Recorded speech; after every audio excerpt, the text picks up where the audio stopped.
Welcome to Improv for the Podcast. On this week's episode, we're joined by IFTP veteran, master of the game, Jen, who will tell us all about her improvisational journey. We'll play a couple games, and most importantly, learn how she improv'd her life again. Let's hit it!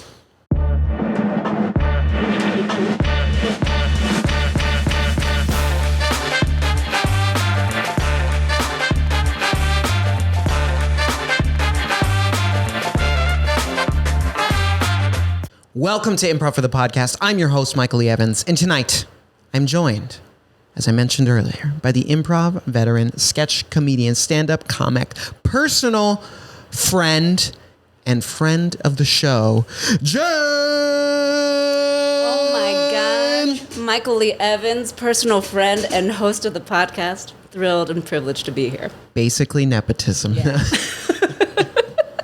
Hey, and Jen. I will take it. Yeah. Hello, Michael. How are you? I'm doing really well. Thank you so much for coming on the show.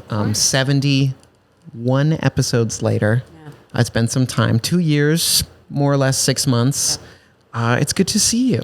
Thank you. Less than an Azkaban sentence. Less than an Azkaban sentence. And more than a time to wait for a sandwich. Yeah, and I hope these last 2.5 years have treated you better than Azkaban would have. Very much so. Okay, that's good. A lot of kisses in that time. Okay. Maybe demented. Maybe not. Okay. Who knows? Do you still have happy memories? Yes. Okay. Yes. Yeah. Have you been eating chocolate? Yes, because actually my dad worked for the chocolate industry for like 30-something years. Wait, so what? I know. Oh my gosh. You can't just drop that I know, casually. bearing the lead, yeah. Is it Hershey? Like what? Where no, was he aligned? Don't eat Hershey. He had there's a couple of different companies that I was like, do I shout them out? I'm like, you know what? No, like we'll leave the mystery alive. You can leave but a mystery. basically, he worked in the chocolate industry for like 30 years. That's how my mom and dad met. They met actually at a chocolate shop factory. Like it's a cute story. Willy Wonka. Willy Wonka. Yeah. Is your dad Mr. Wonka? I always said, and it's quoted in some sort of like Japanese American article of like people in the field. I always called him Willy Loompa because he wasn't necessarily like, he was both kind of making the chocolate and the business decision. So I figured, split the difference. Willy Loompa. I respect that. Yeah. Because it's like, I mean, at least from the films, like Wonka never really gets his hands dirty. Yeah, he doesn't. Just in like hurting children. Yes, yeah. But like not in the chocolate itself. Yeah, he's just kind of watching, which is, it's a little, I mean, it's an interesting thing looking back. Yeah, but that's another discussion. It's another discussion for a different time. But what's it? Roald Dahl, right? That's the author, I think. Yeah. Mm-hmm. I don't know too much about the book, only the movies. Yeah. But anyway, Charlie Buckets, what a guy. Okay, so your dad, chocolatier. Chocolatier. That's so cool. Yeah, I know. Okay, one other question. Yeah. Would he like bring home stuff? Yes.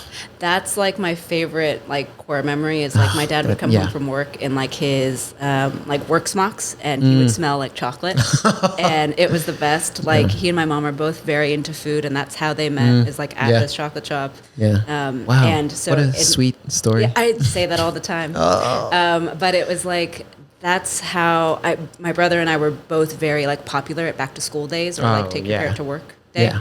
Because because again, chocolate demonstration can't go wrong. Yeah. Yeah. And like some kids are like, my dad works in the sewer and they come home smelling like the sewer. Yeah. You're like, not my dad. You know what? Like we respect all forms of just however you're gonna make a buck, but like it's very nice when it smells like chocolate. Little perk. Yeah, little perk. Like, oh honey, I can tell you worked overtime. Yeah. Smell the dark chocolate, exactly. the 70% cacao or whatever. You know your chocolate. Yeah. I've eaten my fair share. Gosh, what a pro. I do have to confess though, I did eat some Hershey's today. That's okay. I ate 5 Hershey's Nuggets. Okay. My coworker has a large bag on his desk that's just sitting there open. You know what? And it's free for all. It's you know what? It's a classic for a s'more, so I ain't mad at it. Yeah. You know? And he wasn't here today. Yeah. And so it's just like, so snooze you lose. Well. Yeah. Finders keepers. There's a toffee one in there. Oh, there you go. It's very good. Yeah. Not that, look, on the record, Hershey's is not the pinnacle of chocolate. It's not. Yeah. But when it's there, it's there. Like, I mean, well, and of IFDP communities, like shout out to Kala and the chocolate dispensary. Kala is a member at IFTP. And I have not met her Kala. Husband, amazing. Okay, shout out Kala. Shout out Kala. She has, a shop. I still need to check it out, but it's called the Chocolate Dispensary. Oh. So it serves a whole bunch of different chocolates. Is that just chocolate or is it chocolate with Additives. Chocolate with an edge. Chocolate specifically. Oh, okay. The additives being like Dubai chocolate or like nuts or other things. Yeah. Okay. I don't know what Dubai chocolate is. I don't know. I've seen it. Either. Sure. It's a thing. I think it has something to do with pistachio. Okay. Not sure. Okay. Haven't had it yet. Okay. Me neither. Hope to have one day. Yeah. Yeah. Because I keep seeing that. That keeps coming up. It's trending amongst the youths. I don't know. And I'll see signs. Like I'll go somewhere and they'll be like Dubai chocolate pistachio face smoothie. Yeah. Yeah. And I'm like, I guess I should check this out. Yeah. But I have not. I like pistachios though. Yeah. It's a really excellent nut. Yeah. Yeah. Good stuff. All right. Jen, as on topic as we've already been. Yeah. Just for, those at home who may not have listened to your first episode 25, Jen, part 1. Give us a little 2-3 sentence summary about kind of your relationship to this place. Yeah, I've been here. I was just doing the math. I've been here now 3 years. I started. Oh, thank you. Happy 3-year. Thank you. IFTP-versary. Thank you very much. I started around September of 2022. Nice. Had always been interested in improv. I think you'd asked me before, like, kind of how I found it. There are different shows. Like, I realized Who's Line, but then I realized I forgot to mention last episode. Like, even like all that, Oh, yeah. Great theme song. But just I'd grown up with just different bits of comedy, done theater, and a few years ago I was kind of looking for community. It was like kind of post-COVID era, and was just kind of seeking specifically an artistic community. Yeah. And my friend Ava, who teaches Monday nights, friends of the podcast, I've known her for over a decade. We met at an internship, and we've just kind of kept in touch over the years. And within that time, I've known that she's really been passionate about improv. Yeah. Would come and like support her at shows, as well as kind of knew Matt that way. And then a few years ago, kind of checked back in with her and said, "Hey, are you still teaching improv?" And she's like, "Yeah." And I said, "Can I take a class? I don't want to impede on your space, but like, if it's cool, I'd love to take a class like with you and with that community." And she's like, "Oh my God, absolutely." And been here ever since. Ever since. Fully immersed, got the merch. Product placement. Yeah. Sponsored. We're sponsored by the studio that makes this. Yep. I don't know. We're still working on the tagline, but Yeah. like, I like it. Yeah. I really need to wear my t-shirt when I'm on here. That's okay. Mental note right now. Because I have one. It's at home. Yeah. But I also love this look. Very classic.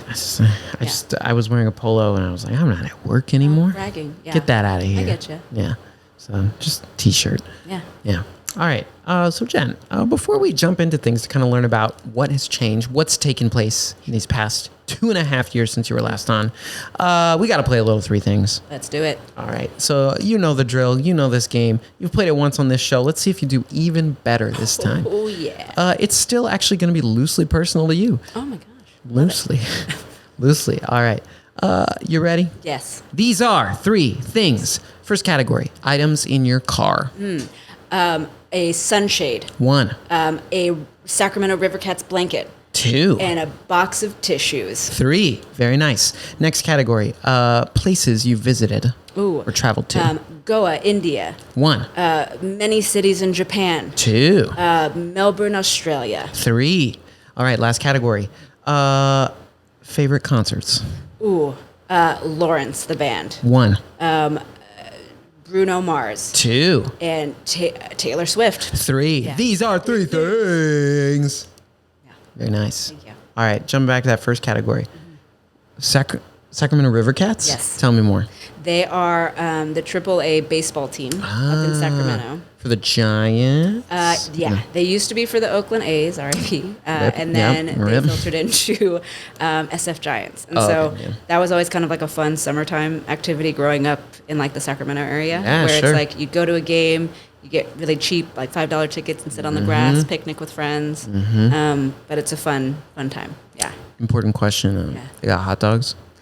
Yeah, they got hot dogs. Nice. Yeah. One of my low-key favorite things is going to a live sporting event, basketball, baseball, football, whatever. Sure. Having a hot dog. Oh, big hot dog guy. At sporting events, it's just different in like a stadium context. I understand. I don't know, it's more special. I was just at a game last night with a friend. We went to go see Angel City. Oh, I want to see them play. Yeah. And similarly, we were exiting the stadium, and my friend's like, "Do you want to get a danger dog?"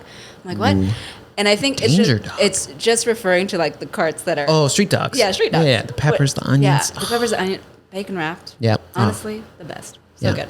Yeah. But yeah, specifically, tastes better after a sporting event or after the club. Yeah. Yeah. Yeah. Club. The Oh, club. like Club Penguin or? Yeah. All of them. I log out. I head outside. Grab a dog. Head back to my desk. That's right. Yeah. This. Yeah. It's just something. I've just realized that as I've gotten older, like every time I get the chance, I'm like, I think we should get a hot dog right now. Yeah. It hits. Just saying, throwing it out there. Okay. So, all right. Thank you for that backstory. Also, I'm willing to confess on air. Are you a Giants fan then? No. Okay. See, this is where I get split because I'm Oakland A's. I'm Oakland A's, so I'm born in Oakland, but I've like lived up and down California from NorCal and SoCal, so I always say I'm a California girl at heart. Not like a Katy Perry California girl, but just like solidly a California girl. Yeah. And I feel like my loyalties with teams have kind of like shifted back and forth depending on whatever, but I would say I'm more of an Oakland A's fan. Okay. Because that was like the one team we had left that was Oakland. Yeah. And it's hard now because there's Oakland, but now there's none. Yeah. Yeah, because they took the Warriors, right? Because they used to be in Oakland as well. Yeah. Yep. Yeah, jeez. Not better about it is kind of crazy. Like, I don't know. Anyway, that's a whole other discussion. I know. Yeah, because, the A's, Vegas. Yeah. Raiders, Vegas. Vegas, yep. Warriors, just San Francisco. Yeah, just the Golden State in general. Yeah. Yeah. Yeah. Kind of greedy. Yeah. But also, I guess California does have a lot of teams. We do. Yeah, we also, it was like, we got like 8 teams for every sport. Like, I got a little bit of every little bit of flavor. Yeah. Because we still have 3 football teams. We still have 4 baseball teams, the Angels. I know. Oh my gosh. I don't even know how many hockey teams we have. At least 2. No, 3. I will take your word. Yeah, I don't know how many professional soccer teams we have, but I think it's a lot. Yep. Like San Diego has a couple, LA has a couple. The Bay Area, I'm sure, has a couple. So and then WNBA. I know we have the Sparks. I don't know if there's a Bay Area team. I think Can't recall. they just started one. Or they're Valkyries. I know they're expanding. Yeah. Oh yeah, the Valkyries. Okay. Yeah. Dang. All right. So yeah, maybe we're a bit of a greedy state in terms of our sports teams. Yeah. But I think we should get more. Yeah. Or bring them back. Take it. Bring them home. Yeah. Bring them on home. Bring them home. Bring them home. Next category, Jen. Why did I ask you about places you visited? Probably because I'm, she said modestly, pretty well traveled. Yeah, I would say that you are well traveled. Yeah. Because I was, I recombed through the Instagram like I did a couple years ago, and I was just like, boom, it's like travel pics. Yeah, and I saw some photos from a trip to Japan that you've probably taken in the last 6 months. Is that accurate? Yeah, or last year. Last year. Okay. This year, I know I'm late on posting, but some of the stuff this year with the fam, we went to Alaska. Nice. To see the Northern Lights. Cruise? No, this one was just like we flew there. We've done a cruise. We did it in 2019. Okay. Nice. But this year was like specifically fly there and just kind of drive around and everything else. Very nice. For seeing the Northern Lights. Okay. It's great. I would like to go to Alaska. Do you go to Juneau? We went to Juneau and Fairbanks. Fairbanks actually was, I think, the better place to see the Northern Lights because I think the science behind it is it's closer to like where the poles are for seeing that. That makes sense. Yeah. Okay. Great. Good to know. All you Fairbanks fans out there, all those listeners from Fairbanks, Shout Alaska, or nearby Russia. Oh, shout out to you. I don't know that we have no one in Russia is listening to this. Everyone. And Boris. Yeah. Yeah. The whole crew. Yep. Yeah. They're all out there, both of them. Yeah. Yeah. Freezing away. Yeah. Okay. So yeah, pretty well traveled. Yeah. That's cool. Okay. So you said in the past year, Alaska. That's the big one. Alaska, Nice. yeah. It's been a minute, I guess, since last year for international travel, but I also love traveling locally. Like my best friend and I. Big country. My best friend and I still talk about like we went on this cross country road trip from like Virginia all the way to California. And, Oh, nice. just like traveling locally, doing that, or like I love taking a train. I've been from like LA to Portland. I want to do that one. That was really nice. Yeah. I really loved it. So, international travel, but even like local travel is really cool. Like our family's on like a 50 states quest to try and hit all 50 states. Yeah, where you at on that? I think all of us are varied, but I think for me, like I'm under 10 and so is everybody else. So we have a few left, like a handful. Okay. So yeah, trying to knock those. Can you name a couple you haven't hit up yet? Yeah, I think it's like the Dakotas for me, north and south. Okay. I want to say Kentucky. Okay. And I think, those are the ones that come to mind. Okay. Yeah. South Dakota, I went there once in like 2001. Yeah. I don't remember much. Yeah. But it's cold. Sure. Yeah. Empty. Empty. Yeah. Yeah. Yeah, We love you, our South DeKalb. Yeah, I got some distant relatives there, so Yeah. hope you guys there are we go. doing well. Yeah. The Webb family. Shout out. Shout out the Webb family. Yeah, but can't tell you much else. So check. Never been to Kentucky though, so I got nothing. Yeah. Nothing to offer. But you're the chicken. Yeah. Oh, Yeah. classic. Yeah. That might not be true though. I don't know. Could a secret recipe. Secret recipe: 11 herbs and spices. There you go. All right. So is there one more travel question? Then we'll move to that last category. Is there like somewhere on like your list you're like, okay, I gotta get here next? International, national, local, Ventura. Sure. I'd love to do like Spain. Never been, but I've heard good things. 10 out of 10. Yeah. Okay. 10 out of 10. Beautiful. Barcelona, I've heard Madrid is very great. Did not have the chance to do that, but Barcelona, that is my favorite international city I've been to by far. Take that, Paris. Suck it. Take that. I mean, Italy's great too, but just Spain is something else. That's what I'm thinking. Yeah. Yeah. So, Barcelona, go there. Go see Sagrada Familia. Yep. All the Antonio Gaudi architecture. Yep. Yeah. I didn't know who he was until I went there. I was about to be, it's a little embarrassing, but, or I'll say it proudly. I was going to be like, all the places you would see in like the Cheetah Girls too. You know what I mean? Good point. Yeah. Good point. Yeah. Strut if you mean it. Yeah. Yeah. Just watch that and be like, recreate it. Yeah. There we go. Man, yeah. I've never seen the commercials for that on TV. Yeah. And the Cheetah Girls too. What is it? What's the like subtitle? Is it like Barcelona did something? I think so. Really, I was just very focused on their theme song as a group of Cheetah Girls, Cheetah-licious. Fair. Yeah. You're focused on the important Yeah, stuff. I focused on the important stuff. Yeah. Okay. Good point. Yeah. All right. Last category. I asked you about concerts. I know you're a music lover. Yes. I think it was we talked about on your last episode. You had gotten into doing some covers and posting those online. Yeah. And working on that. And then you're also, I feel like you are a participant in live music. You sing, you play instruments, but you also enjoy going to see a show. I do. Yeah. So is there a show in the last year maybe that you've seen that you were like, dang? I think it's the one I listed first, which is Lawrence the Band. I went with my best friend that, again, went with me on that road trip. But I think I like them just because it's like this big band sound. Yeah. They have like horn section, amazing vocals, kind of like a pop, funk, kind of jazzy, a little bit of everything. Yeah. But just really, like I was listening it on the way here, like in the car, just like a pump up song. Yeah. You got to have your pump up. Yeah.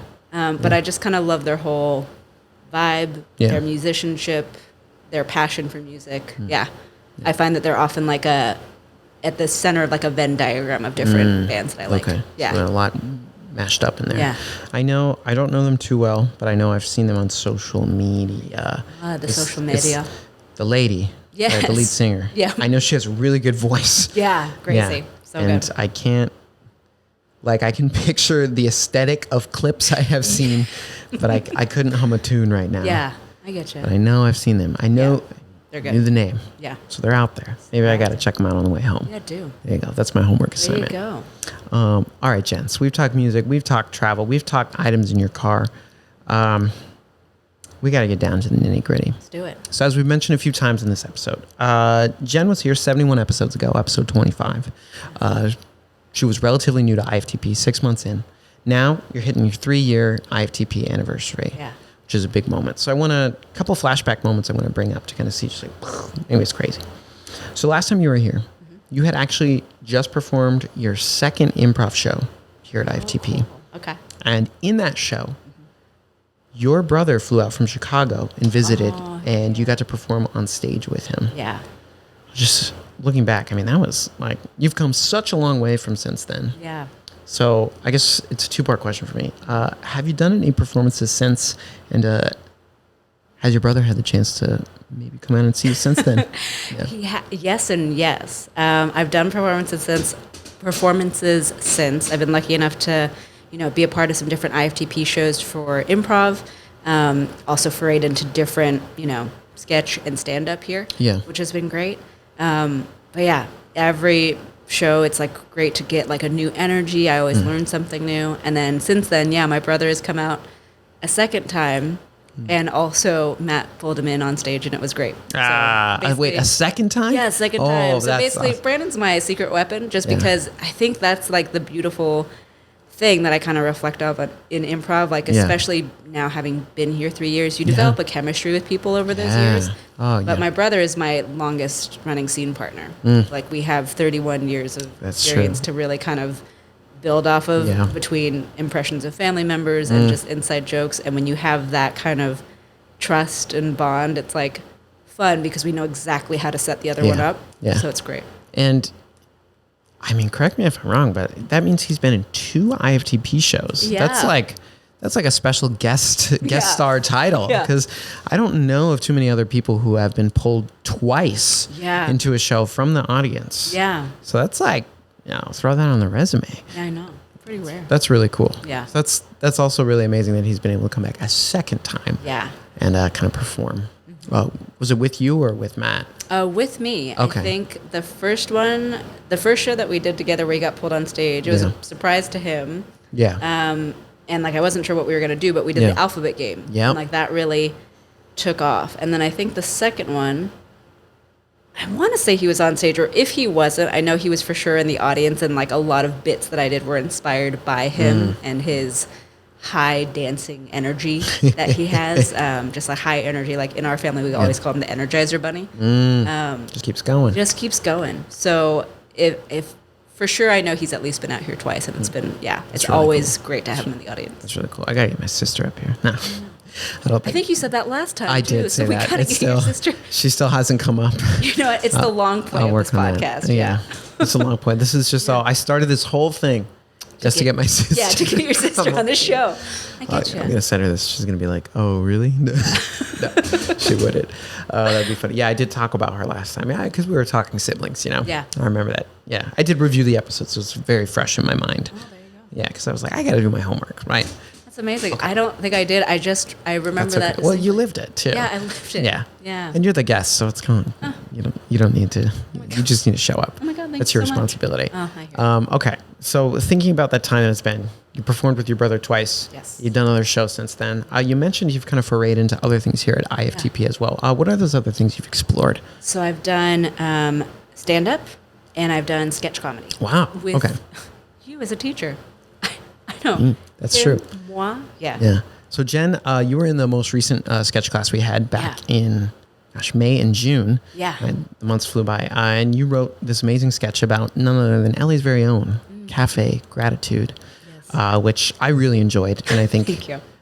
You and Becca and Kevin just put on some great performances in that sketch. Yeah. Just really leaning into the lingo of Cafe Gratitude's menu and just these characters who, had a really rich relationship from the jump. And then Kevin just came in there and really added to that environment. For sure. Yeah, it was a ton of fun. But I'm kind of thinking about that. So you'd been here, you did stand up first before sketch, right?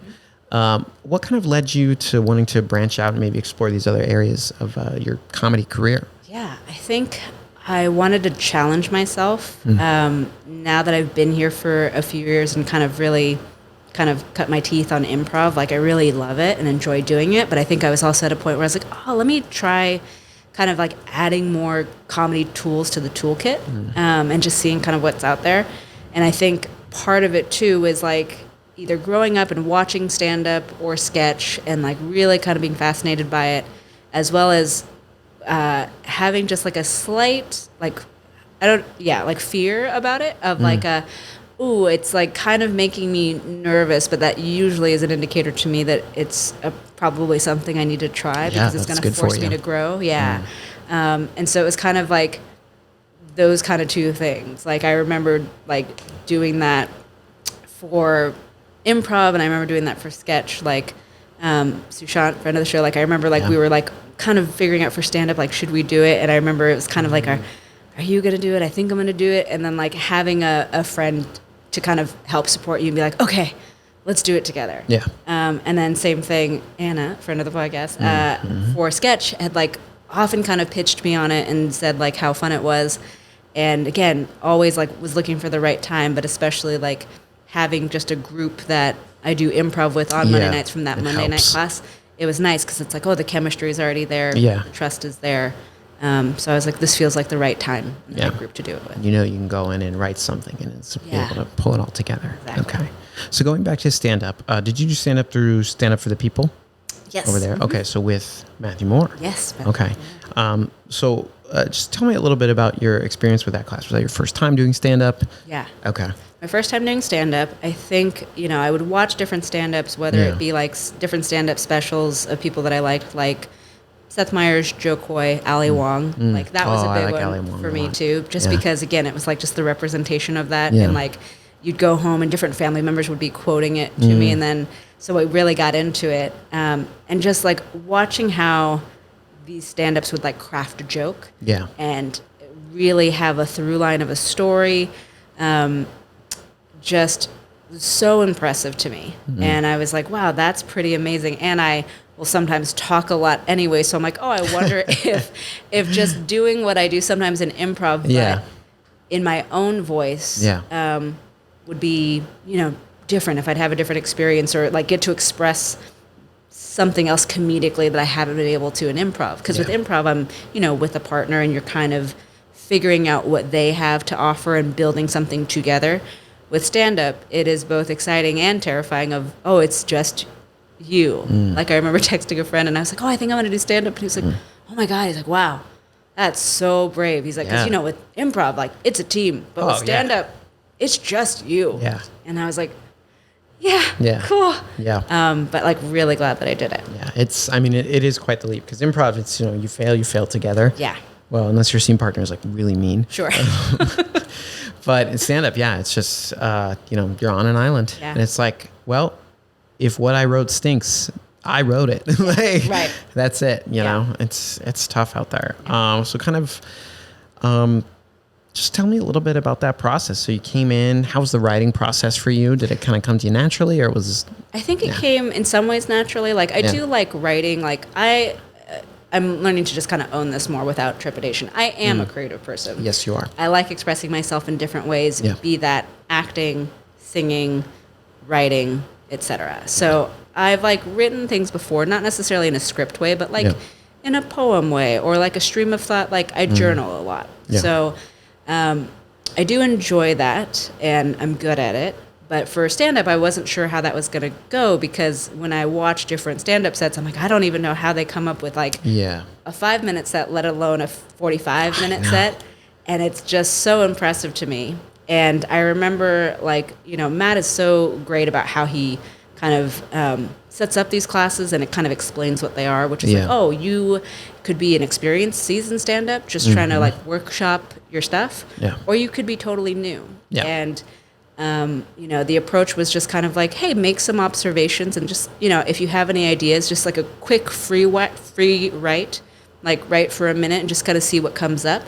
And it was kind of amazing, like what came up and in the true spirit of like challenging myself. I remember like that first week or that first pre-class, I was thinking about things that I could do stand-up on. Yeah. And some of my go-tos like at family functions are like, impressions of my brother because it's always easy and that's comfortable. But I think what I wanted to get out of the stand-up class in general was just like pushing myself. So while I had this kind of bits I do about my brother, I was like, I've done that and I know what that is. Let me try something else. Yeah. And at the time, there were like kind of two things happening in my world that I was like, oh, that's kind of interesting.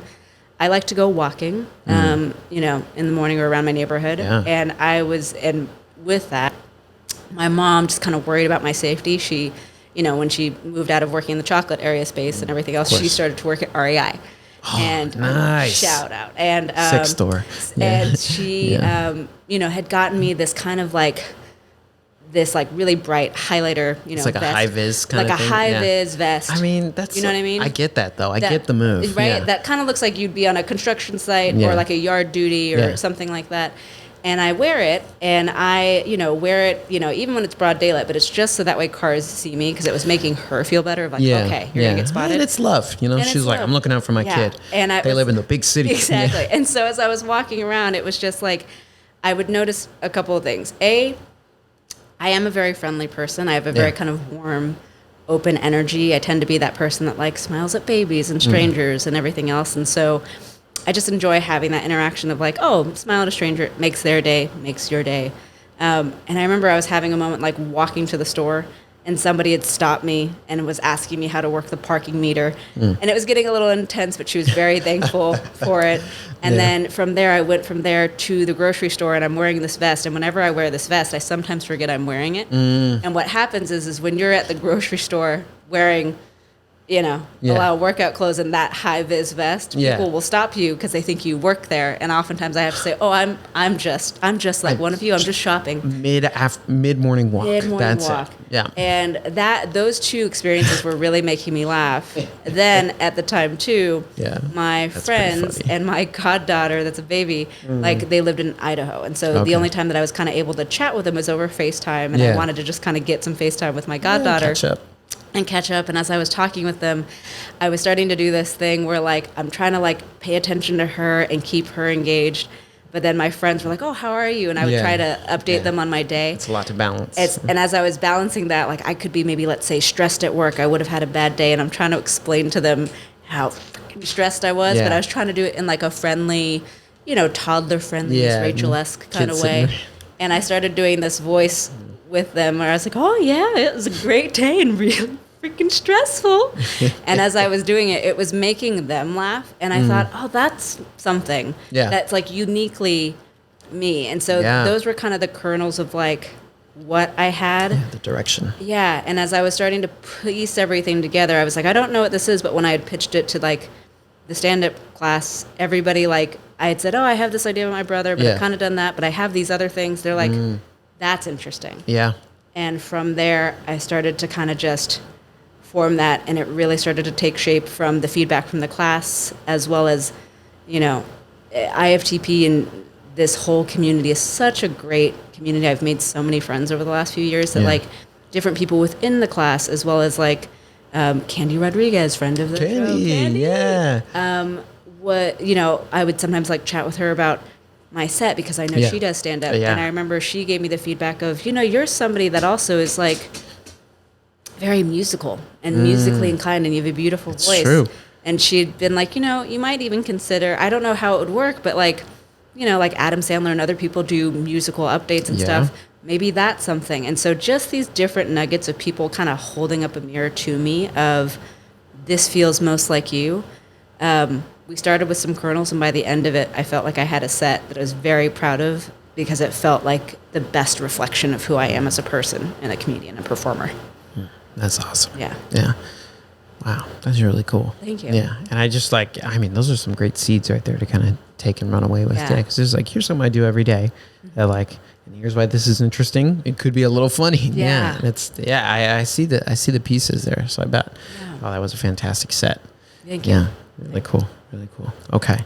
So then you conquered stand-up. You got your 60-minute HBO special, and then you're like, I got to move on. Yeah. I already nailed this area of comedy. Yeah. Tell me about sketch. What got you into that? Well, sketch, I'd always been curious about, not just because you're here, but again, friends in real life, but in spite of me. In spite of you. Yeah. But it's also like, I see how you, in all seriousness, I see how you kind of show up as a teacher and as a performer. And I'm like, oh, that's somebody I would like to learn from. And I've also never done sketch, so it kind of felt like, oh, this feels like the right teacher, the right environment. It's always something I wanted to try. Like I said, I grew up watching things like All That, or things that were like sketch related, right? Amanda Show. Yeah. Oh my gosh. Key and Peele. All of those just different things where like you'd quote it with your friends and you'd laugh for hours on end. Yeah. So that was kind of interesting to me of like scripting something because there is a beauty. I love improv for like finding it in the moment, but I was like, oh, I wonder what it would be if like I kind of knew my beats, because sometimes what I've noticed in improv too for me is that if I have a little bit of a structure and I kind of know what sandbox we're playing in, that unlocks a greater creativity in me. Sometimes just the idea of gray spacing and improving for me can be kind of intimidating because I think it's like I have to give myself agency to let me use my imagination. With sketch, it was like, oh, there's like, I'm building that world and there's beats and let me kind of refine it and tweak it, kind of like with stand-up. What I realized is in order to get good at it, it's really like you have it and then it's practicing those beats and finding that rhythm. Yeah. So for sketch, part of it was like an interest in just sketch in general, in taking a class with you, as well as doing it with friends. Like I said, a big reason why I chose this particular time was like, it's the people, and the people that we're taking this go around were a lot of people that I have really gotten close with in our Monday night improv class. Yeah. So to kind of do that as a group together felt very special. Yeah, absolutely. Yeah, and I mean, well, I'll say on mine, it was a pleasure having you in class. It was just so much fun, and you were great to work with. So I want you to tell me, like, what was that process like? Because we threw you in there. Yeah. And you came in with some good ideas already. I know you had like those sketch ideas. In the Cafe Gratitude one, you brought that in the first class, I believe, Thank you. Yeah, I think for that one, similar to like kind of Matt, I noticed like you had kind of like, you did some pre-homework for us. So that was kind of helpful to be like, okay, like what do I need to think about? So part of me was thinking about, okay, what's, the observations I'm making in real life. But then sometimes I think maybe even from stand-up class, I've learned from Matt to kind of like take notes of things that I'm finding funny that are kind of ringing true to see if that's some sort of idea. And sometimes I've done that even just in the car with family, not because it's a sketch idea, but just because it's making me laugh and I want to remember that memory. And so I had a few of those kind of in my like notes app. And specifically, I kept thinking though of like one of my best friends, Simon Nissen, from elementary school. We had like been friends for such a long time. We kind of lost touch, but like he was coming to visit me in LA and I hadn't seen him since elementary school. Yeah. And when he came to visit, he was like, hey, like I'd love to eat, but I'm kind of like more vegan, like if there's anything like that. And I said, oh, okay. And I think I had been to Cafe Gratitude before and looking up, different trip advisory things. I was like, okay, this feels like a good spot. Yeah. So I took him there and it had been a minute and I forgot, like you have to order in the affirmations of like, if you want like a quinoa bowl, you can't say I want a quinoa bowl. You'd have to say like, I would like I am bountiful. Yeah. And if you don't order that way, like they will gently correct you, but basically they're like, oh, can you order it in the... Try again, loser. Please order it in the I am bountiful. Yeah. And we were just kind of laughing at it because it felt very LA. And then we laughed even harder because at one point he was looking at something and he was trying to order just like an appetizer. And then he was like, oh, I thought that was just like you had to say I am chips and guacamole, not like I am ethereal. Yeah. And that's become our inside joke whenever we text each other now. It's like, I am avocado for you. I'm guacamole for you.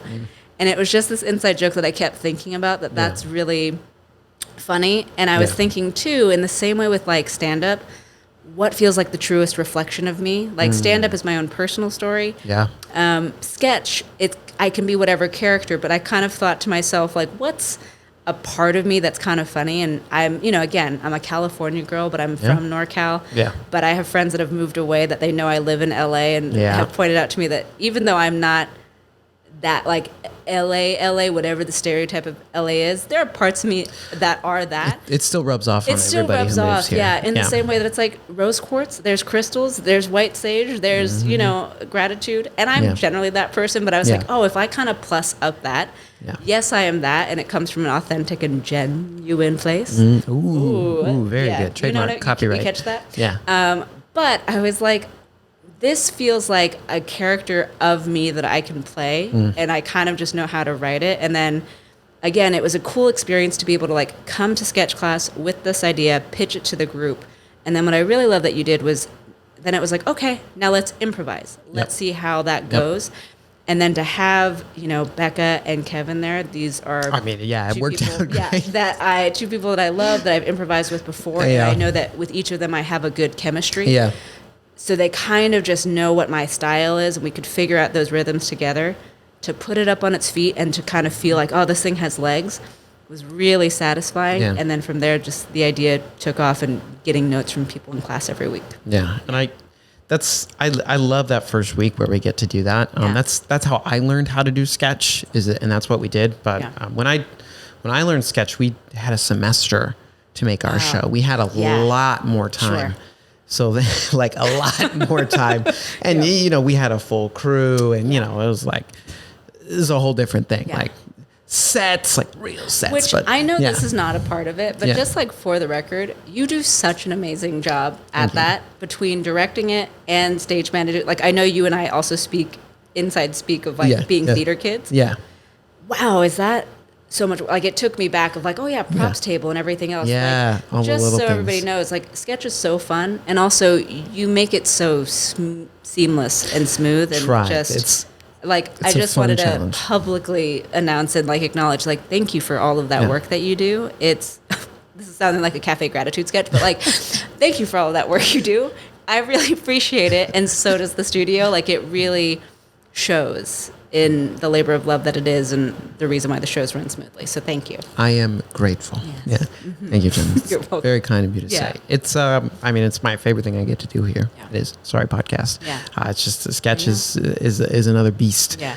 But yeah, I mean, one day we might add one other person in there just to help with the stage stuff. Yeah. We always mention it, but then it's just like, let's just do it because we've done it, so many times at this point. Yeah, and it's kind of fun too, wearing all the hats. It is and it isn't. Yeah, wearing all the hats. All it's like I'm in control. Oh God, I'm in control. Yeah, yeah. I regret this. Yeah, I took one stage management class in college. Oh wow. And I am leaning on that every time we do.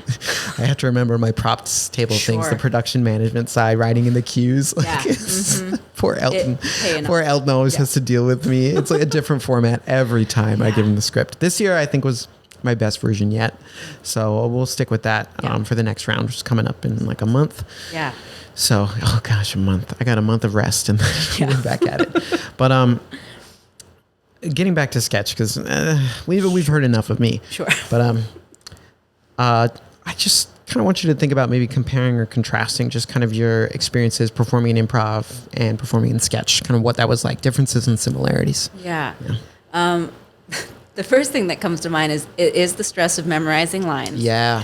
Because I'm a theater kid, but oftentimes I was rocking them ensemble roles where you came up with your own character name and like you would watermelon those lines in the background and just mouth your words. So many watermelons. Yeah. Or you'd get the occasional like scream or like, I your eggs are here. Like that was, the extent really, except for like one play that I did in high school, like senior year where I had the lead.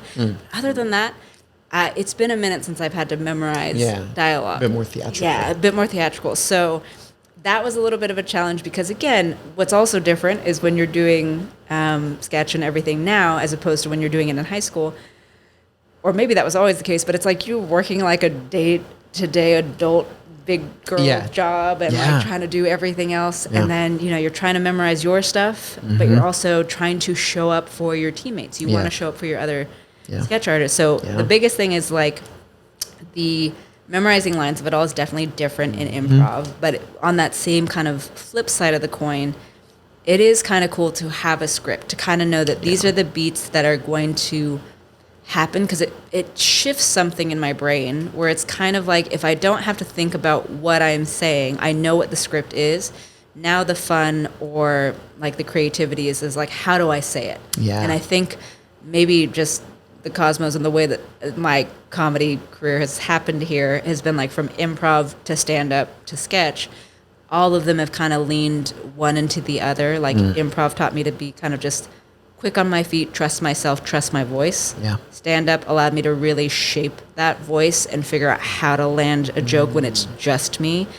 And sketch allowed me to do that and kind of combine everything in a way that's really cool. That, and it's also cool to have like props as well and like costumes and see how that comes together. Not just object work. Yeah, like I love a good object work. Oftentimes it's my go-to in scenes is like my space work and just like eating something. Yeah. I'm the Brad Pitt of improvisers of just always eating something in a scene. It's like a Ocean's 11. Yeah, exactly. Oh. So, that Moneyball, taking it back. Oh, yeah. But it's like, I like kind of doing space work in a scene because that gets me into a character. Yeah. Having an actual prop or a costume to kind of add to whatever you are doing visually on stage. Like within this sketch show that we had, I wrote one, but then I was also fortunate enough to be like in a lot of others. So like within that one show, I was like my own cafe gratitude, ethereal, a layperson. I was a goth girl. I was a newscaster. I was a therapist secretary, a chessboard piece, and a yoga person. So it's like all of those, having a different costume to kind of get you in that mindset and just like in your body and like tell the story in that way visually was also very cool. Yeah. Yeah. Yeah. And I think too, kind of mentioning like once you learn the words, and it's like, it's not so much about the words, but it's about how you do the words, which I think is like the any point. Like I think about this with movies, with stage plays, sketch. That's really what it all comes down to. It's like once the words aren't a problem, like everything else opens up for you. And I think that was something I was learning because, again, in high school, I didn't have a lot of lines all the time. So to me, it's like learning just to kind of emote and like do a lot with my body. Like a lot of people in Monday night classes or other stuff, they're always paying or pointing out to me that I'm very physical and I'm very expressive in my face. And that comes from watching I Love Lucy with my mom. Also comes from watching That's So Raven when of our age. So and Amanda Show and all of those things. So I like being a very expressive physical comedian. But having the opportunity to like pay attention to the words, and then once you have it, recognizing that, now once you know it, like you hear it all the time in acting interviews, it's like, and then you just throw it away. You have your lines, but then you get to like the heart and the honest truth of like what you're saying and feeling and just be present. Like that's where it was a nice kind of mixture of improv. It's like once you know your lines, now it's a matter of like really listening to what the other person is saying. And being true and honoring and improvising with like the emotion of what's happening. Yeah, then you can really play. Yeah. Yeah, because you're like, I got the words down. I know the cues, like whatever. I know when I come in, blah, blah, blah. But now I can make choices within that. You know your motivation. Yeah, just like you would in improv, right? I mean, but improv, you're just doing all of that all at once. There's no time for thought or reflection. Just go, go, go. But sketch is like, what if I did this? Ooh, scratch that. This is even funnier. What if I did this? And that's the part that I love. It's those last like final moments where it's like, ooh, someone gets an inspired idea and they put that in. You and Becca in the newscaster sketch y'all did. I feel like you both were able to find a lot of that just in the richness of the on-screen, off-screen relationship the two of you had. Gosh, it was so rich. Just it was a ton of fun with lasagna, everything. Well, and it's like I said, like, with Brandon, my brother, I've known him for years. With Becca, I've known her for my whole kind of improv journey here. Okay, wow. And we met just here at IFTP, but it's just like after week, you develop these relationships with people inside of class, outside of class. She and I grew up around the same time, so we also get a lot of each other's references. So there's just different things that I will say sometimes as a throwaway line. But she'll pick up on it and she'll know what reference I'm doing. And so I think we had built on that natural chemistry that we have, and so we're able to go to these places where we can be zany, angry, etc. at each other because we trust like the chemistry is there. Like that's such a special thing, and I think that's why I love this studio so much too, is like you really do build community, trust, and like can then expand your creativity because you trust the people that you're working with. Absolutely. Yeah, that goes a long way, and that comes with the time that you've been here, right? I'm sure there's a lot of people that you'd be able to do that with. But that's really cool. Okay. Just a couple more questions for you, Jen, turning our focus back to improv. So last time 6 months, now 3 years time, right? Kind of want you to think about just, I mean, if you can even think back to those early days, how you've grown as a performer and why you stuck with it. That's a great question. I naturally have an itch. I'm not just scratching my head thinking. Classic I know, podcast just move. Classic podcast move. So theatrical. I'm going to do that more, actually. Yeah, you know what I mean? It's a little theatrics. Yeah, it buys time, too. Yeah, exactly. I think when I started, I knew that I had an interest in it, and I knew that I had some natural skill. I had some natural ability to like find good timing and be highly energetic. And within like from that 6 month mark when you interviewed me till now, I've really learned to like harness that. And I've gotten like more tools in the toolkit. And there are still times where I'm like learning and growing and surprising myself with different characters. But now I have a better sense of kind of, I guess what to do in a scene. Like sometimes it's still scary, but I think within that time too, it's like also learning to improvise with different people, like set them up for success and just there's a difference even like in how I improvise, but even how I carry myself as a person.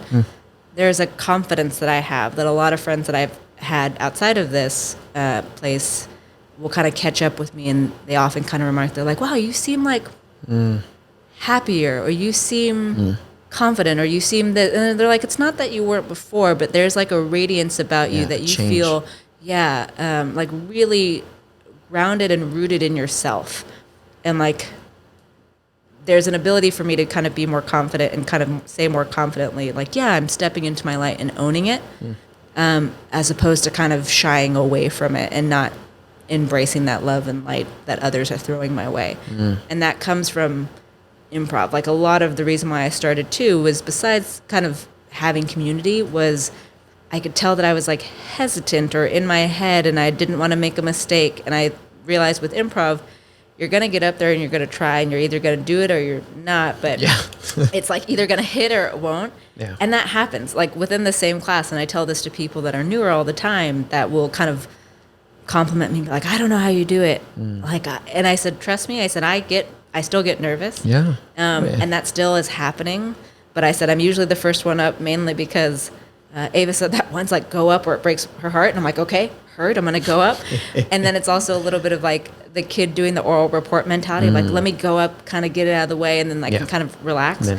But I think I keep doing that, and it works a muscle of like, you know what, I'm going to get up here and I don't know what's going to happen. And if I fail or not, it's like this exposure therapy of like, I'm just going to try. And the more that I've worked that muscle, it's allowed me to like try and show up in other spaces in my life without getting in my own way, which has been really lovely. Yeah.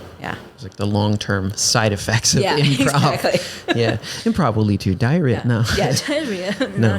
I don't think there's been a correlation there for me with diarrhea and improv. Oh, beautiful. Yeah, I'm glad. Sorry, I really threw us. Okay. But I think that's really lovely. And it's, just kind of long-term seeing, like, other people noticing that too. It's not just you seeing it in yourself, but other folks, friends, family, you know, whoever, just feeling like, hey, Jen, like, I noticed this really positive change in you. Like, how did you do that? Or, you know, it's like my light expanded. Like, I have enough like self-love for myself now to know like, oh, that light's always been there, but maybe it was like, you know, to use a theater term, maybe it was like a spotlight just focused in on one thing. Now it's like a floodlight or full stage light. Full stage. Where it's just kind maybe of the house lights are everywhere for the audience and the people. Like, it's just expanded in a way that like I own it, and it like has like held up a beautiful mirror to me to be like, oh, like you have a lot of love to share in different ways, and like don't be afraid of showing that. Very cool. All right, I'll go one last question for you, then we'll do a little improv. We'll do a little. Okay, I asked this last time, but this is one of my favorite questions to ask, because now, like, I feel like there's been such an evolution. I mean, last time you were just still focused on leaning into improv, and that was kind of your next steps. You continue to do that, and you had only taken classes with Ava back then, and now I know you've taken classes with more folks. You've been to camp. You've done stand up. You've done sketch. You continue to like hone on improv as your foundation. It's kind of looking ahead, Jen. What are we thinking about? We sticking to improv? I think so. Right now, I'm still curious about like other things, like doing sketch again or stand up. And people have asked me that before, but I think because I know how much time and effort it takes, it was also just like you the have reality those answers now. Of just like checking in with my bandwidth and being like, okay, how much energy do I have to commit to this? Because I think also with the stand up or the sketch, I realized, in order to show up in the way that I would like, it does require a certain amount of my time that I want to commit to. So I think still exploring that. There are different things that, like, you know, whenever we have like the musical improv workshops, that's always really exciting to me. And I think it's even gotten me like interested in like the acting workshops that we have here too. With I think Kevin. Like, I don't know. I really love improv. So again, like improv Monday night class, ride or die gal. But I think just continuing to grow. I think like speaking into existence, people kind of ask me like, oh, what do you want to do? Because I work kind of a regular 9-to-5 office job. Same. But I really do enjoy doing this. And I think improv is also kind of allowing me to like, imagine and dream, because I think sometimes I get too much in the practical of things. Yeah, we lose that. Yeah. So I don't know, speaking into existence, like whether it would be like acting, like voice acting, or like I don't know, acting on a TV series or something. I don't know. Maybe it's that, but just I've found, especially in the last few years of trying the different classes here, that again, I am an artist. Yeah. I'm a creative person, and I like expressing myself in different forms and mediums. So just learning to kind of continue to challenge myself and grow and figure out different ways like of expressing myself that feels like truest to me. So yeah, I think that looks like more improv. Maybe that looks like more like an acting for the people class. And maybe that looks like, again, just other classes continuing to learn and to grow. Yeah. Yeah. Yeah. Well, I mean, I'll endorse you for voice acting right now. Oh my gosh. So I remember, I mean, even during the sketch show, right? You did that UPS voice. Yeah. And It's the best. And last time you were on the podcast, I think you gave us a little sample too. Like you just got like this ability, really clean voice over the microphone and these different, you've got range there. I mean, again, whenever I get here and I put on the cans and the microphone, it's just like, oh, this could be my life. Where it could be that like kind of intro voice that you have. It's like, oh, ladies and gents, welcome. It's Michael Lee Evans and the Improv for the People podcast. Oh my gosh. We don't have Glenn the rights. Miller. I know. Yeah, we don't have the rights for that song, but it's so What? No, good. I'm sure Glenn's an old friend. Rest in peace. Rest in peace. I meant his age. He's God, old. yeah. He's my friend who's old. Yeah. Yeah. No, but I think you got it there. And hey, bring those talents on camera, Jen. So you know what? Here, like in a dream of dreams, we'll manifest. It could be like voicing like a Disney Pixar character. Oh, that'd be a great gig. Yeah. Oh, yeah. That'd be. Yeah. So I don't know. Just we'll put it out there. Throw it out there. Yeah. Manifest. Yeah. It works for other people. I love it. It does. It does. $1 million. $1 million. Yeah. Sorry. Yeah. $1 billion. $1 billion. Yeah. The million's a little low these In this days. economy, It's kind of like. Yeah. It's like I won't even be set money for is life with that. service, Can't even get a house. Yeah. It would pay my rent for a couple. Like a little while, but not. But that's gonna go up too. Yeah. So again, manifest. $2 billion. $2 Yeah. billion. $2 billion. There we go. Yep. $10 billion. $10 Yep. billion. But like, I still want to be cool. Yeah, I don't want to be like. I want to be cool with the lame. kids. Yeah. I want to be in touch. Like a casual $10 billion. Yeah, a casual billionaire. Yeah. Yeah. Just like if like Bezos could just like drop his wallet and not need it, and then I'd be like, look, Jeff, I found this. Do you need it back? And he said, no, keep it, son. And I'd be, wow, son, Dad. Where have you been? Also, I have some questions about the ethics of all this. Yeah. Also, shout out anyone who listens on Amazon Podcasts. Yeah. Shout out to you. All right. Okay, Jen, you ready to do a little improv? Let's do it. Thank you for sharing and kind of reflecting on your journey here these past few years, too. I am grateful. It's really incredible to see, I think, as you mentioned, how you had already been a performer before you ever came here to IFT. Yeah. You had done performing, you had already been a musician, but it's just seeing you really embrace that and I think blossom in that during your time here is really incredible. I know I've gotten to see that.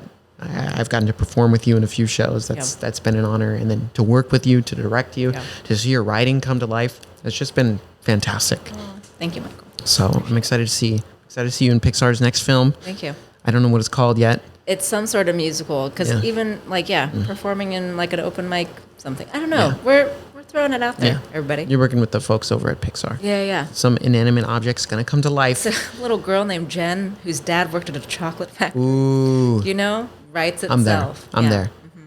Front row. Yeah. At the El Capitan. Oh my gosh, beautiful. Beautiful theater. Yeah. All right. Gorgeous. So speaking of improv, we're just going to play one little game today. Beautiful. It's a silly one, but I feel like you're the right person for it. This game is called product placement. Beautiful. How this game works, we'll just do an improv scene. I'll give us, a couple germs to get us started. But like our job is to include as much product placement as possible in the scene of real things. Okay. Got it. Just whatever that looks like. Just really shameless, disgusting product placement. Love it. Beautiful. The more, the merrier. Yeah.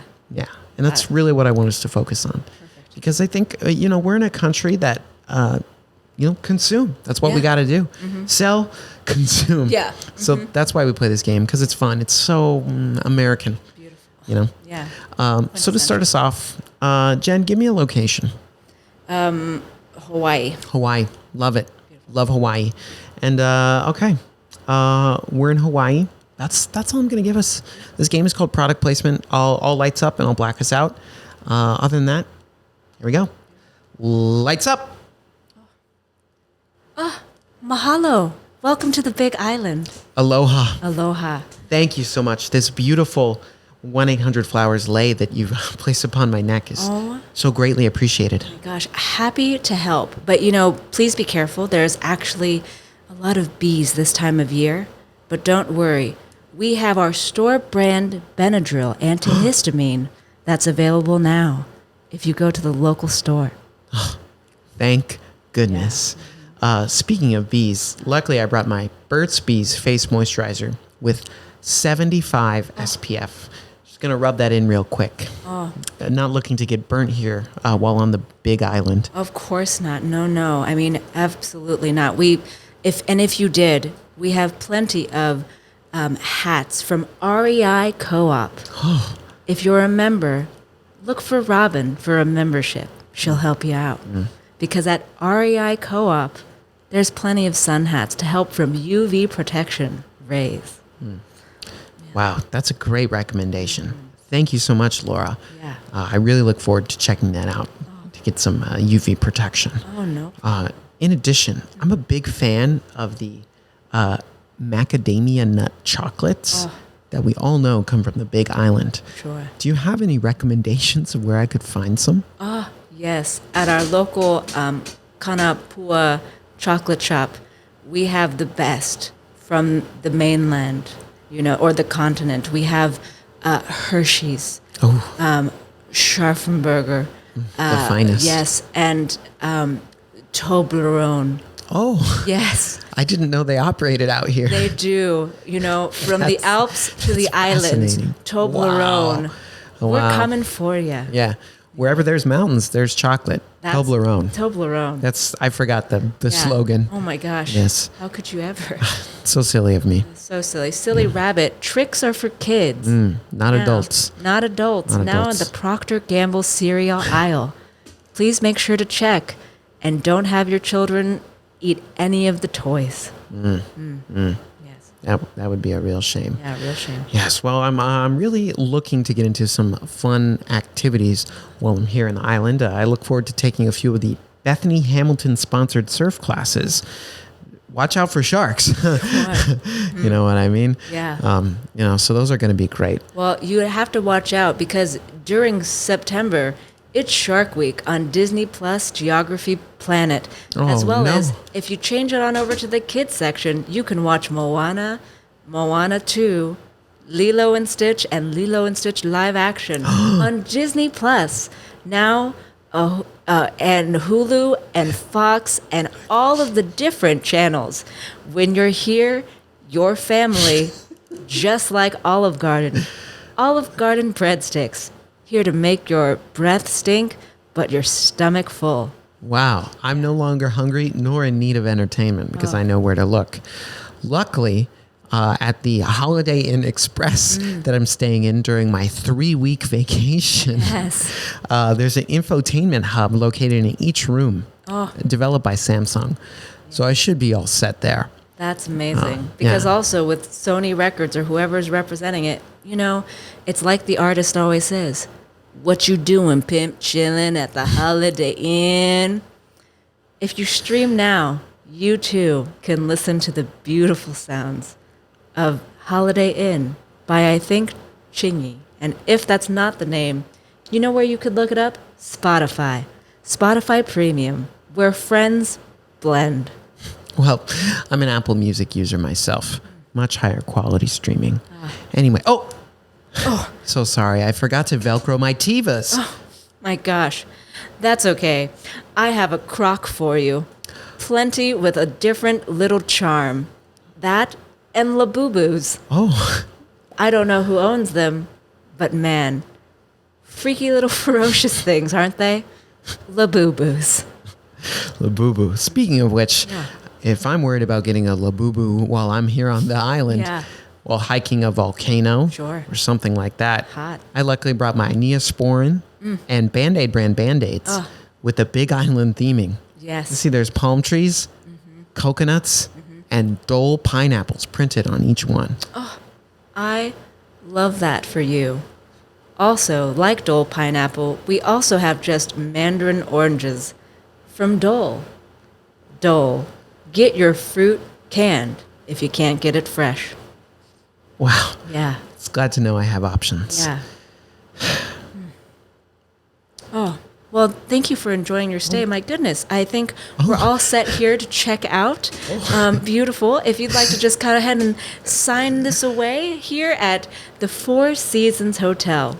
The Four Seasons, not just seasons of the year, but a place to rest your head.